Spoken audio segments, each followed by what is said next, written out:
He may be a pariah in Labour circles, but it's performances like this that have made George Galloway such a hero for many. As a matter of fact, I've met Saddam Hussein exactly the same number of times as Donald Rumsfeld met him. The difference is Donald Rumsfeld met him to sell him guns. Senator, in everything I said about Iraq, I turned out to be right and you turned out to be wrong. I have no further questions for the witness. You're excused, Mr. Galloway. Thank you very much. Thank you. It's a refusal to toe the party line that's brought both triumph and disaster to his door. The MP's rarely been out of the public eye since lavishing praise on Saddam Hussein in 1994. Sir, I salute your courage, your strength, your indefatigability.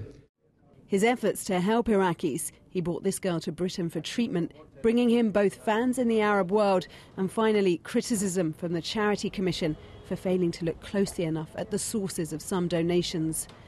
But always the political prizefighter, the man who was unceremoniously dumped as a Labour MP in 2003 quickly got back in the ring, setting up the anti-war party Respect and ousting his former colleague Una King in Bethnal Green. This has been one of the most historic political victories in British political history. He couldn't replicate that success with voters in both the neighbouring East London constituency and Scotland. But ever the rebel, he's never found it hard to stay in the spotlight, as adversarial out of the Commons as in it. Why should America be allowed to give long-range missiles to Israel, including hundreds of nuclear missiles, but Iran because is not allowed to give missiles? Because it's given it to a terrorist organisation. But they're not a terrorist organisation. Only in the mind of Rupert Murdoch's Sky and the Times and the Sun and the News of the World. I'm going to stop you there, Mr. Galloway. Appearances like this one on Celebrity Big Brother have made him an easy man to mock. Now look, you've still got cream all over your whiskers. But Gorgeous George has once again shown his skill as a political operator and confounded his critics. The Maverick is back. I told you that if you elected me, everyone would have to sit up and listen. This was a victory parade few thought would actually happen. George Galloway, now MP for Bradford West, on the road again. I do hereby declare that George Galloway is duly elected. It was nothing short of humiliation for Labour, who'd held this seat for more than 30 years. For George Galloway, it was a night of celebration. He emerged this morning wearing shades, calling it the best night of his life, but said it was a wake-up call for mainstream politics too. I think there's a tidal wave waiting to break across many parts of the country, and it broke last night in Bradford, and that tidal wave is a wave of alienation, derision actually, towards the mainstream political parties and their leaders. They're seen by people as insincere, unbelievable, literally unbelievable, say one thing to one group, another to another, and different things at different times, depending on the electoral cycle. It wasn't all plain sailing. On his way to the open-top bus, a man tried to pelt the new MP with eggs. Pretty soon the egg thrower was swamped by a group of young men. I'm allowed to protest. We don't want him here. George Galloway secured 56% of the vote in this city on a promise to ease the pain of the recession and champion the causes of what is a multicultural city. George Galloway has never been one to shy away from the limelight or controversy, but his victory here in Bradford West is a huge surprise, and it's left the main three political parties wondering just what went wrong here. Labour and the Conservatives today admitted the scale of the victory was worrying. We should have won this by-election, and I'm very disappointed that we didn't. And we've got to learn the lessons of that, and I think the lessons of it won't be simple, but I'm determined that I lead that lessons learning exercise, that we understand why it happened, that we understand why people didn't put their trust in us in Bradford West. Parties in governments don't win by-elections. Traditionally, it has always been harder to win by-elections when you are in government, especially when you're taking difficult decisions. But we fought a strong campaign.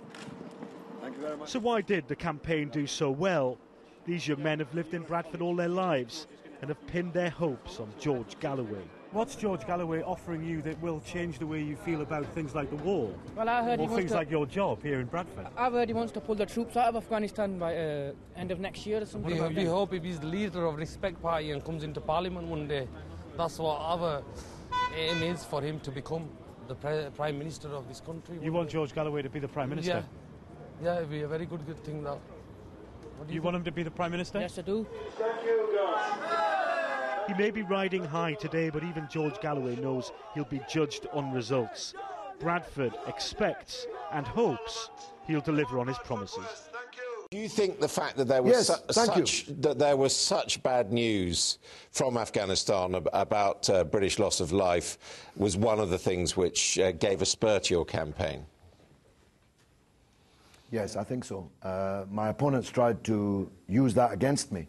But, you know, most people agree with me that those 6 soldiers, 5 of them under the age of 21, who came back stiff and cold in boxes from Afghanistan to Yorkshire, soldiers from the Yorkshire Regiment, most people agree with me that they died in vain. The definition of in vain is pointless. And their deaths were, I'm sorry to say, entirely pointless. They have achieved no point. The war will end on the same terms it could have ended last week or last year or any year in the last 10 years. We don't have the blood to spare, and we certainly don't have the treasure to spare in Britain to be going around the world, occupying other people's countries, and having our young men come back in boxes while spending hundreds of billions of pounds on setting fire to other people's countries when we can't keep our own pensioners warm in the wintertime, when we're almost bankrupt. So I think one of the lessons of yesterday's election result is that Britain wants out of Afghanistan. And that's, of course, one of the points I'll be pressing when I return to the House of Commons when it reopens, God willing. What will you be saying about the fuel crisis, or the potential fuel crisis, the potential tanker strike? Do you support the Unite plans to strike, or do you think that it's unreasonable? No, I absolutely support trade union action to defend the wages and conditions of their members. That's what trade unions exist to do. I joined what is now Unite on Christmas Eve 1973, and I'm still a member today in compliance, in good standing. So I'm certainly not going to be like some Labour MPs and turn against the organisation I've been in since I was a teenager. So I think that the Unite members have every right to defend their wages and conditions. The union should support them, and the party to which the union gives a very large sum of money every year should really do a bit more supporting them too. So what about your constituents? Should they be filling up their cars, putting a bit of petrol to one side, or not?